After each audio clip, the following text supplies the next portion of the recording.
پلار هغه پلار دی چې لور ته دا ووایي چې لورې د خاوند به دې عزت کوي. لورې زما د کور نه چې ووتې اوس کور دی دغه د خاوند کور دی، هلته مړه او ژوندی به په دغې ځای کې.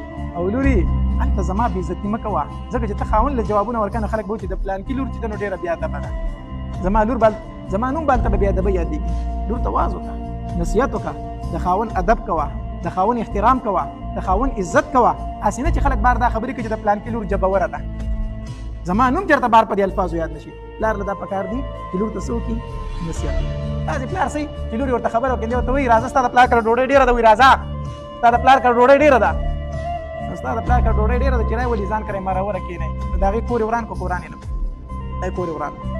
خو دا دې ورته ویلی په دې په ځای باندې چې لورې دا د خاوند دی د ده سره وچه خوره او زما د کور هغه لمده تاله غوره ده، دا وچه تاله غوره ده. نو د هغې کور به بد شوی و که نه.